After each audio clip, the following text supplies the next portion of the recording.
In this video, we will study about a concept called free fall. Now, to understand, we'll understand this concept from practical example. Okay, let us say that we go up in a flight, in a helicopter, we go up above from the surface of the earth. Let us say this is the surface of the earth, and we are at a height, let us say h, from the surface of the earth. And from here, a ball is dropped. Now remember, I am saying the ball is dropped, it is not thrown. What is the difference between dropping and throwing is that when we are dropping something, we are not giving any initial velocity to the ball, we are just dropping it. So the initial velocity in drop, initial velocity will be equal to 0. But when we are throwing the ball, then we are applying some force on the ball in the downward direction and it will have some initial velocity. So in the case of throwing, there will be some value of u. For free fall, it is a necessary condition that the ball is or the body is not thrown, it is only dropped. Now let us say the ball is dropped from this height and air friction, let us assume that the friction due to air is 0. It is not there, it is not present. Let us assume this. Okay, so this ball will come downward, as we have already studied, it will come downward towards the earth due to force of gravitation. Now from second law of Newton, the force will be applied on this ball by earth. The earth is applying some force on this ball towards itself. Let us say this force is equal to Fg, force applied by the earth. Fg equals to, or Fe, force applied by the earth. By second law of Newton, this should be equal to mass into acceleration. F equals to ma. This was the formula derived from the second law of Newton. So Fe equals to m into a. Now this acceleration is not given by us. When we are dropping the ball, we are not giving any velocity, so we are not giving any acceleration. This acceleration is generated by the force which Fe, which is applied by the earth on the ball. So let us say the force, the acceleration given by the earth, let us call it g. So this g, there is no difference between g and a, with g is used only only for the acceleration produced by the earth. So by second law of Newton, we have an equation Fe equals to mg, the force applied by the earth is equal to mass into the acceleration produced due to gravitation force. Now also by Newton's law of gravitation, so by Newton's law of gravitation, the formula which we studied in the previous videos, Fe, force applied by the earth, will be equal to g m1 m2 upon r square. Now here if we say that m1 is the mass of earth, so we can write it me, m2 is the mass of ball, which was m, and r is the distance between ball and earth, which is equal to h. So this will be the new equation by Newton's law of gravitation. Now as we can see that both of these forces should be equal to each other. So if we put them equal to each other,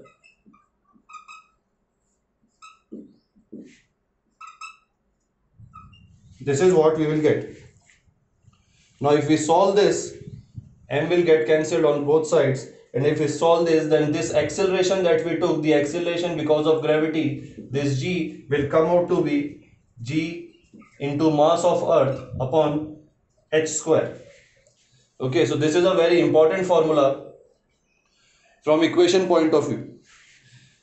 Now what is this acceleration because of earth? We took it as g, but what is its value actually? This value we can find out by putting these values. We already know these values. Now if we put the values, then the acceleration due to gravity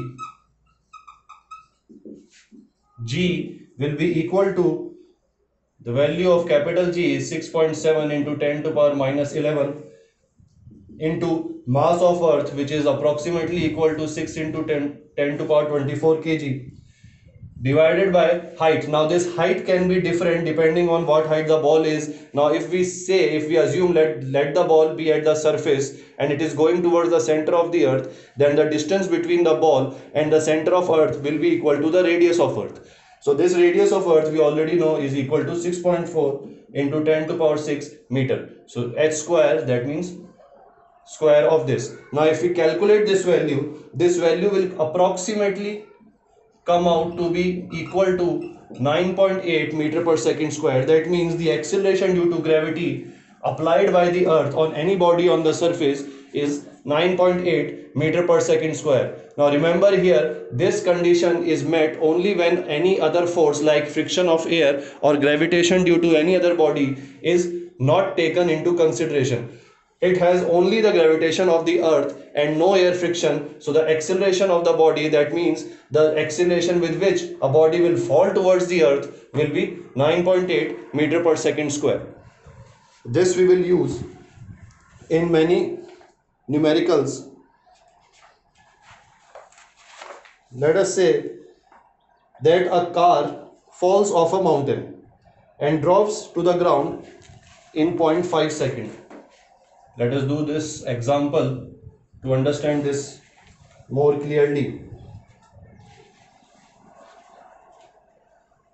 Or let us take another example. Let us take an easier one first. Let us say an object is thrown vertically upwards. So this is more better. It will cover every condition. So you will be able to understand it properly. Let us say an object is thrown in upward direction, which rises to a height of 10 meter. The object rises to the height of 10 meter. Now we have to calculate the velocity with which the object was thrown upwards. That means the velocity that we gave to the object at this point, that is the initial velocity. This is what we have to find out. The time taken by the object to reach the highest point. If this is the highest point, then the time taken by the object to reach this height h. Now acceleration due to gravity, as we have already done, is 9.8 meter per second square. Now we know that since the acceleration is a vector quantity, that means it is positive in one direction and negative in the other direction. So for matching it with the book, we always take upward direction, upward value equals to negative. So when the object is moving upward, an acceleration of minus 9.8 meter per second square is applied on it, because the object is moving up and earth is pulling it down. So the value of velocity will keep on decreasing.